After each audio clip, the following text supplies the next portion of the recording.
కురుక్షేత్రంలో అర్జునుడు ఏడుస్తే శ్రీకృష్ణుడు భగవద్గీత చెప్పారు. దండకారణ్యంలో సాక్షాత్తు దేవుడైన శ్రీరాముడు ఏడుస్తే పరమేశ్వరుడు శివగీత బోధించారు. అదే మనమిప్పుడు తెలుసుకోబోతున్నాం. ఫ్రెండ్స్, దేవుడికే డిప్రెషన్ వస్తే ఆయన ఏం చేశారు అనే ప్రశ్నే ఈ వీడియో. ఈరోజు మనం యాంగ్జైటీ, డిప్రెషన్, ఫియర్తో బాధపడుతున్నాం. శ్రీరాముడు కూడా అదే సిచ్యువేషన్లో ఉన్నారు. సో ఇది రాముడి కథ కాదు, ఇది మన కథ. ఈ 16 అధ్యాయాలు వింటే మీ జీవితం మారిపోతుంది. మనమిప్పుడు 7000 సంవత్సరాల వెనక్కి వెళ్తున్నాం. ప్లేస్ దండకారణ్యం. మనం చిన్నప్పటి నుండి రామాయణం విన్నాము. శ్రీరాముడిని ఎప్పుడూ మనం ఎలా చూసాం? కోదండపాణిగా, ధీరుడిగా, రావణాసురుడిని చంపిన వీరుడిగా చూశాం. కానీ హిస్టరీలో ఎవరికి పెద్దగా తెలియని చీకటి అధ్యాయం అంటే ఒక డార్క్ చాప్టర్ ఉంది. అదే శివగీత. ఈ కథ స్టార్ట్ అయ్యేది శ్రీరాముడి వీరత్వం అంటే హీరోయిజంతో కాదు, శ్రీరాముడి విషాదంతో. ఒకసారి ఊహించుకోండి, ఆయన సాక్షాత్తు మహావిష్ణువు అవతారం, అయోధ్యకి చక్రవర్తి కావలసిన వారు.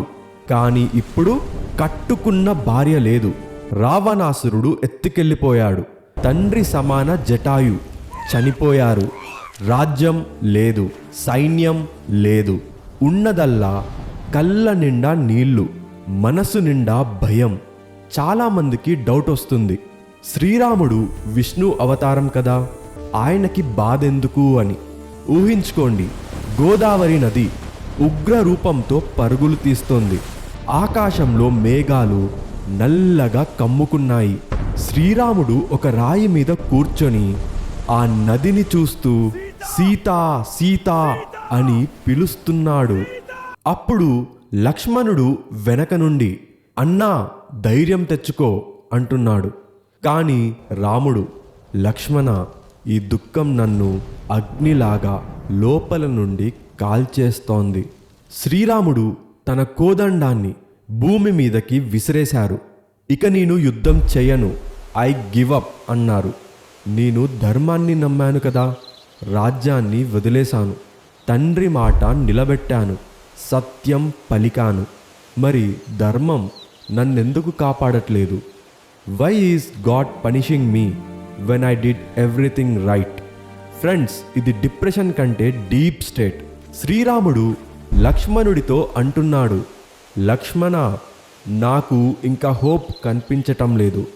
సీత లేకుండా నేను అయోధ్యకి రాను. అసలు నేను ఇంకా బ్రతికి ఉండడం అవసరమా? I want to end this అన్నారు. దేవుడికే ఇంత కష్టం వస్తే మనమెంత? ఈ చాప్టర్ 1 ఆ డార్క్నెస్ నుండి లైట్ వైపు చేసే ప్రయాణం. అసలు శ్రీరాముడు ఎందుకు ఇంత భయపడుతున్నాడు? కేవలం సీతామాత పోయిందనా? కాదు. ఎనిమీ ఎవరు? రావణాసురుడు. ఫ్రెండ్స్, రావణాసురుడు అంటే జస్ట్ విలన్ కాదు, అతను మహాశివుని భక్తుడు, సామవేద గణపతి. నవగ్రహాలని తన సింహాసనం మెట్ల కింద పడుకోబెట్టిన కంట్రోలర్ ఆఫ్ డెస్టినీ. అతని దగ్గర చంద్రహాస అనే ఖడ్గముంది. అది సాక్షాత్తు మహాశివుడు ఇచ్చారు. శ్రీరాముడు లక్ష్మణుడితో అంటున్నాడు, లక్ష్మణ, మనం విష్ణు అంశ అయినా సరే ఇప్పుడు మానవ శరీరంలో ఉన్నాం. రావణాసురుడి దగ్గర దైవ బలముంది. సాధారణ మనుషుల బాణాలు రావణాసురుడిని ఏం చెయ్యలేవు. ఒక శివభక్తుడిని గెలవాలంటే మనం ఖచ్చితంగా అతని కంటే పెద్ద శివభక్తులం అవ్వాలి. We need a divine upgrade. ఇక్కడే రామాయణం టర్న్ తీసుకుంది. రాముడు యుద్ధం చేయకుండా తపస్సు చేయడానికి డిసైడ్ అయ్యాడు. శాస్త్రాలు ఏం చెప్తున్నాయి అంటే, when the student is ready the teacher appears.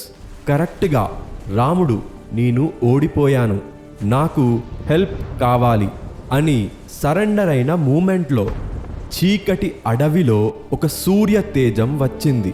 Agastya Mahamuni enter అయ్యారు. ఎవరు ఈ అగస్త్య మహాముని? ఆయన కుంభ సంభవ, ఒకసారి రాక్షసులు సముద్రంలో దాక్కుంటే అగస్త్యముని మొత్తం సముద్రాన్ని ఆచమనంలాగా తాగేశారు. వింధ్యా పర్వతం గర్వంగా పెరుగుతూ సూర్యుడి దారికి అడ్డం వచ్చింది. అప్పుడు అగస్త్యముని నేను వచ్చే వరకు ఆగు అని కమాండ్ చేసిన శక్తి ఆయనది. ఎందుకు అగస్త్యమునే వచ్చారు? వశిష్ఠుడెందుకు రాలేదు? విశ్వామిత్రుడు ఎందుకు రాలేదు? ఎందుకంటే అగస్త్యముని రీప్రజెంట్స్ క్రియాశక్తి, విల్ పవర్. డిప్రెషన్లో ఉన్న వాళ్ళకి విల్ పవర్ కావాలి. ఆయన శివకేశవులు ఇద్దరు ఒక్కటే అని ప్రచారం చేసే గురు. రాముడు ఇంకా లక్ష్మణుడు అగస్త్యమునిని చూసి లేచి నిలబడ్డారు. ఆ ముని పాదాల మీద పడ్డారు. సాష్టాంగ నమస్కారం చేశారు. శ్రీరాముడి కళ్ళ నిండా నీళ్లు. స్వామి, మీరు వచ్చారా? నా పరిస్థితి చూసారా? నేను శ్రీరాముడిని కాదు, నేనొక హతభాగ్యుడని. నా సీత లేదు, నాకు ధైర్యం లేదు. నేనేం చేయాలి? నన్ను కాపాడండి అని అన్నారు. అగస్త్యముని శ్రీరాముడిని లేపి ఓదార్చలేదు. ఆయన మందలించారు. రామా, ఏంటి ఇది? నువ్వు క్షత్రియుడవి, నువ్వు రఘువంశ రాజువి, నువ్వు మహావిష్ణువు అవతారంవి. నువ్వొక సాధారణ మనిషిలాగా నా భార్య లేదు, నా ఇల్లు లేదు అని ఏడుస్తున్నావా? యోధుడు ఏడవకూడదు. రామా, నీకు వచ్చింది దుఃఖం కాదు, నీకు వచ్చింది మోహం. నేను ఈ బాడీని అనుకుంటే బాధ ఉంటుంది, నేను ఆత్మని అని అనుకుంటే బాధ ఉండదు. నువ్విప్పుడు అజ్ఞానంలో ఉన్నావు. నీ కళ్ళ ముందు మాయా అనే తెర ఉన్నది. దాన్ని చింపేయాలి అంటే శివజ్ఞానం కావాలి. రావణాసురుడి బలం శివభక్తి. రావణాసురుడిని చంపడం నీ వల్ల కాదు. వాడిని చంపాలంటే ఆ శివుడి అనుగ్రహం నీకు కావాలి. నువ్వు ఆ శివుడినే నీ గురువుగా, నీ దేవుడిగా మార్చుకో. ఇక్కడ అగస్త్యముని రాముడికి కాస్మిక్ స్ట్రాటజీ చెప్తున్నారు. రామా, నువ్వు విష్ణువు అంశవి, నువ్వు స్థితికి సింబల్. కానీ రావణాసురుడిని లయం చేయాలి. అయితే డిస్ట్రక్షన్ డిపార్ట్మెంట్ ఎవరిది? రుద్రుడిది, అంటే మహాశివుడు. ఒక బిల్డింగ్ కట్టాలంటే ఇంజనీర్, అంటే బ్రహ్మ కావాలి. మెయింటైన్ చేయాలంటే మేనేజర్, అంటే విష్ణువు కావాలి. కూల్ చేయాలంటే డిమాలిషన్ ఎక్స్పర్ట్, అంటే శివుడు కావాలి. రావణాసురుడు అనే బిల్డింగ్ని కూల్చేయాలి. So call the expert, call Shiva. అగస్త్యముని రాముడికి పాశుపత వ్రత నేర్పించారు. ఇది చాలా పవర్ఫుల్ వారియర్ రిచువల్. ఇందులో 3 మెయిన్ స్టెప్స్ ఉన్నాయి. ఫస్ట్, భస్మధారణ. రామ, బాడీ అంతా విభూతి రాసుకో. ఎందుకు? ఈ బాడీ ఎప్పుడో ఒకప్పుడు బూడిద కావాల్సిందే. ముందుగానే బూడిద రాసుకుంటే నీకు ఫియర్ ఆఫ్ డెత్ పోతుంది. వార్ గెలవాలంటే ముందు చావు భయం పోవాలి. రెండవది రుద్రాక్ష ధారణ. ఇవి సాక్షాత్తు మహాశివుడి కన్నీళ్ళు. ఇవి ధరిస్తే నీ చుట్టూ ఒక వజ్ర కవచం ఫామ్ అవుతుంది. మూడవది పంచాక్షరి మంత్ర, ఓం నమ శివాయ. ఇది యూనివర్స్ని కంట్రోల్ చేసే పాస్వర్డ్. స్వామి, నేను రెడీ, నేనేం చేయాలి అని రాముడు అడిగారు. రామ, నువ్విప్పుడు విరాజ హోమం చేయాలి అని అగస్త్యముని చెప్పారు. ఫ్రెండ్స్, ఇది చాలా పవర్ఫుల్ రిచువల్. సన్యాసులు మాత్రమే ఈ హోమం చేస్తారు. V+ రాజా అంటే రజోగుణం లేని స్థితి. దీన్నే అల్టిమేట్ ఎమోషనల్ డీటాక్స్ అంటారు. అగస్త్యముని అక్కడే గోదావరి గట్టు మీద అగ్నిగుండం ఏర్పరిచారు. ఇందులో ఫిజికల్ వస్తువులు వెయ్యరు. మన లోపల ఉన్న వీక్నెస్ని ఆహుతిగా ఇస్తారు. శ్రీరాముడు అగ్ని ముందు కూర్చొని ఏం చేస్తున్నారు? శ్రీరాముడు సంకల్పం తీసుకున్నారు. నేను రఘురాముడిని కాదు, నేను శివభక్తుడని. తన అహంకారాన్ని అగ్నిలో వేశారు, తన భయాన్ని అగ్నిలో వేశారు. హోమ భస్మంని తీసుకున్నారు. అగస్త్యముని ఆ భస్మాన్ని శ్రీరాముడి నుదుటి మీద త్రిపుండ్రంలాగా పెట్టారు. రామ, ఈ భస్మం వైరాగ్యానికి సింబల్. ఇది పెట్టుకున్న వారికి భయముండదు. ఈ హోమం అయ్యేసరికి శ్రీరాముడి ముఖంలో చేంజ్ వచ్చింది. ఇంతకు ముందున్న డిప్రెషన్ పోయింది. ఇప్పుడు కళ్ళల్లో అగ్ని కనిపిస్తుంది. ఆయన ఇప్పుడు దీక్షలో ఉన్నారు. He is now ready to face God. Agastyamuni అన్నారు, రామ, ఇప్పుడు నువ్వు పాశుపతాస్త్ర మంత్రం జపించు. అప్పుడు మహాశివుడు ప్రత్యక్షం అవుతారు. అడవి అంతా నిశ్శబ్దం. రాముడు పద్మాసనంలో కూర్చున్నారు. ఓం నమః శివాయ, ఓం నమః శివాయ, ఓం నమః శివాయ. మెల్లగా భూమి కంపించడం స్టార్ట్ అయ్యింది. గోదావరి నీళ్లు పైకి లేచాయి. ఆకాశంలో ఒక పెద్ద శబ్దం. శ్రీరాముడి మనసులో ఇప్పుడు ఒక్కటే సౌండ్, ఓం నమః శివాయ, ఓం నమః శివాయ, ఓం నమః శివాయ అని. అగస్త్యముని చూస్తున్నారు.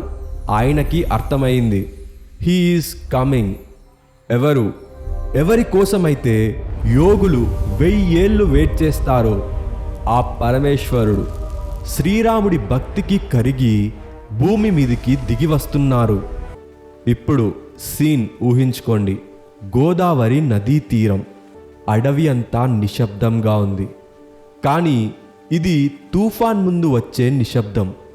అగస్త్యముని పక్కనే మౌనంగా నిలబడి ఉన్నారు. లక్ష్మణుడు కావలి కాస్తున్నాడు. శ్రీరాముడు పద్మాసనంలో కూర్చొని కళ్ళు మూసుకొని ఉన్నారు. ఓం నమః శివాయ, ఓం నమః శివాయ, ఓం నమః శివాయ. శ్రీరాముడి ఊపిరిలో లయ మారింది. ప్రపంచమంతా నిశ్శబ్దంగా ఉంది. ఫ్రెండ్స్, తపస్ అంటే ఏంటి? అడవిలో కూర్చోవడం కాదు. తపస్ అంటే హీట్.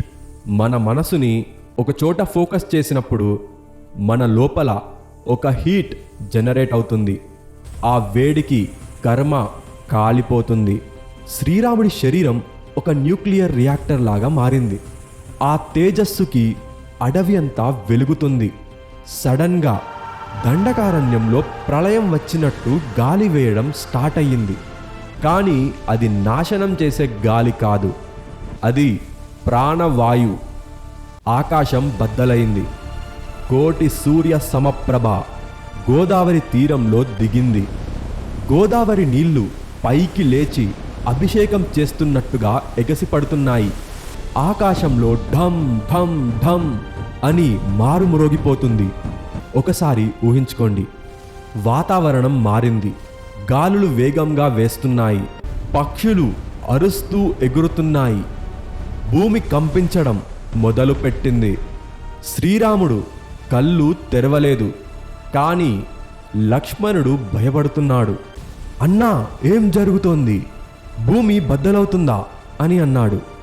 అప్పుడు అగస్త్యముని అన్నారు, ఓ లక్ష్మణ, భయపడకు. ఇది ప్రళయం కాదు, ఇది ఆవిర్భావం. సాక్షాత్తు ఆ పరమేశ్వరుడు దిగి వస్తున్నారు. ఫ్రెండ్స్, దేవుడు వచ్చేటప్పుడు మ్యాటర్ అంటే భూమి షేక్ అవుతుంది. ఎందుకంటే ఆయన ఫ్రీక్వెన్సీ మనం తట్టుకోలేం. కానీ శ్రీరాముడు మెల్లగా కళ్ళు తెరిచాడు. ఆయనకి ఆ వెలుగు చూసి ఆనందమేస్తోంది. ఎందుకంటే వచ్చేది పరాయివారు కాదు, వచ్చేది తనవారు. అప్పుడు శ్రీరాముడి కళ్ళ ముందు భూమి బద్దలయ్యి ఒక మహా అగ్నిస్తంభం పుట్టింది. దానికి ఆది కనిపించడం లేదు, దానికి అంతం కూడా కనిపించటం లేదు. అది కోటి సూర్యుల వెలుగుతో సమానంగా ఉంది. ఫ్రెండ్స్, ఇదే లింగోద్భవం. శివగీతాలో శివుడు మొదట నిరాకార అంటే లైట్గా వచ్చారు. ఎందుకు? దేవుడికి రంగు రూపం ఉండవు. ఆయన కేవలం జ్యోతి. ఇది మనకు పురాణాల్లో బ్రహ్మ విష్ణువుల యుద్ధమప్పుడు వచ్చిన లింగంలాగే ఉంది. కానీ ఇప్పుడు ఇది శ్రీరాముడి కోసం ప్రత్యేకంగా వచ్చింది. ఆ జ్యోతిని చూసి శ్రీరాముడు, స్వామి, ఈ తేజస్సుని నేను చూడలేకపోతున్నాను, దయచేసి నాకు మీ సౌమ్య రూపం చూపించండి అని అడిగారు.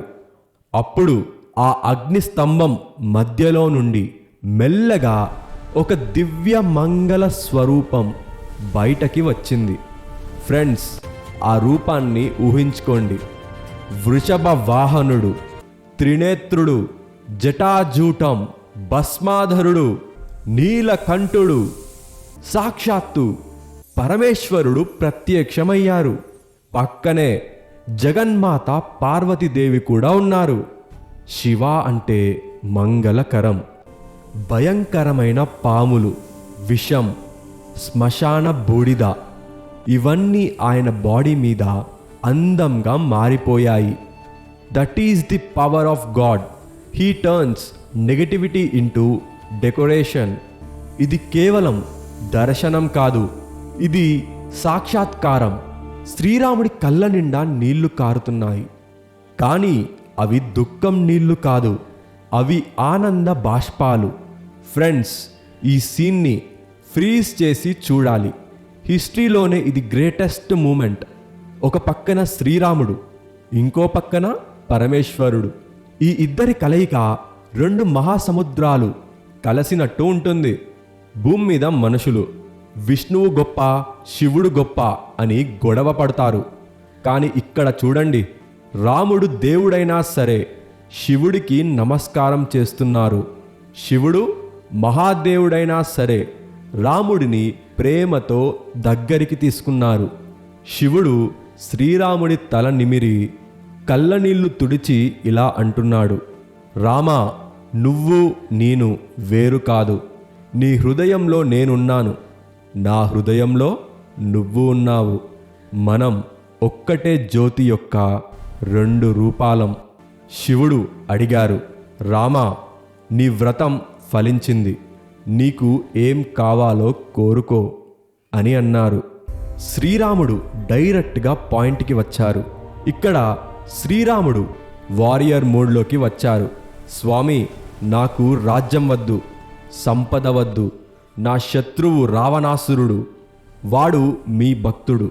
వాడి దగ్గర మీ వరాలు ఉన్నాయి. సామాన్య ఆయుధాలతో వాడు చావడు. వాణ్ణి చంపాలంటే సృష్టిలోనే మోస్ట్ పవర్ఫుల్ వెపన్ కావాలి. నాకు మీ పాశుపాస్త్ర కావాలి. ఫ్రెండ్స్, పాశుపాస్త్ర అంటే మామూలు బాణం కాదు, అది ఒక థాట్ గైడెడ్ న్యూక్లియర్ బాణం. దీన్ని 4 రకాలుగా ప్రయోగించవచ్చు. ఫస్ట్, సంకల్పం అంటే మైండ్తో. సెకండ్, నేత్రం అంటే కళ్ళతో చూసి ప్రయోగించడం. థర్డ్, వాక్కు, స్పీచ్, మంత్రం ద్వారా. ఫోర్త్, ధనస్సు, బాణంలాగా. కానీ శివుడు వార్నింగ్ ఇచ్చారు, రామ, దీన్ని అల్ప ప్రాణుల అంటే వీక్ ఎనిమీస్ మీద వాడకూడదు. వాడితే యూనివర్స్ మొత్తం డిస్ట్రాయ్ అయిపోతుంది. Use it only when there is no other option. శివుడు తథాస్తు అన్నారు. ఆయుధం శ్రీరాముడి చేతికి వచ్చింది. ఇప్పుడు రాముడు అన్బీటబుల్గా మారారు. ఆయుధం వచ్చింది, పనైపోయిందా? లేదు. రాముడికి ఇంకా ఆత్మజ్ఞానం రాలేదు. Just like Arjuna in Bhagavad Gita, రాముడు ఒక కోరిక కోరాడు. స్వామి, మీరిప్పుడు భైరాగి రూపంలో పులితోలు కట్టుకొని ఉన్నారు. కానీ అగస్త్యముని చెప్పారు, శివుడే సృష్టి, శివుడే స్థితి, శివుడే లయం అని. మీరు ఈ ప్రపంచమంతా నిండి ఉన్నారు అని విన్నాను. మీ ఆ విశ్వరూపంని నేను చూడాలనుకుంటున్నాను. ఆర్ యు రియల్లీ ఎవ్రీథింగ్ అని. అసలు శ్రీరాముడు ఎందుకు ఇలా అడిగారు? కేవలం క్యూరియాసిటీతో కాదు. రావణాసురుడిని చంపాలంటే రాముడికి నేను మనిషిని కాదు, నేను దేవుడిని అనే కాన్ఫిడెన్స్ రావాలి. ఆ కాన్ఫిడెన్స్ రావాలంటే నిజాన్ని చూడాలి. అప్పుడు శివుడు, రామా, నువ్వు అడిగింది చాలా పెద్ద కోరిక. సాధారణ మనుషులు ఆ విశ్వరూపాన్ని చూస్తే పిచ్చివాళ్ళు అవుతారు. కానీ నీకోసం నేను దివ్య చక్షు అంటే డివైన్ ఐస్ ఇస్తున్నాను, చూడు అన్నారు. సీన్ మారింది. శ్రీరాముడు చూస్తుండగానే శివుడు ఆకాశమంతా ఎదిగిపోయారు. ఫ్రెండ్స్, ఇది వర్ణించడానికి మాటలు సరిపోవు. హెడ్ బ్రహ్మాండ కథాహం, ice Surya Chandra Agni, stomach past present future, జటాజూటం millions of galaxies turning like whirlpools, throat హాలాహలం that save the world, mouth Agni జ్వాల that consumes everything at the end of time. భగవద్గీతలో అర్జునుడు విశ్వరూపం చూసి ఏం చేశాడు? భయపడి, కృష్ణ ప్లీజ్ నార్మల్గా అయిపో, నాకు భయమేస్తుంది అన్నాడు. కానీ శివగీతాలో రాముడు ఏం చేస్తున్నాడు?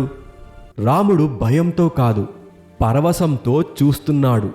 రాముడు నవ్వుతూ ఆ రూపాన్ని ఎంజాయ్ చేస్తున్నాడు, డాన్స్ చేస్తున్నాడు.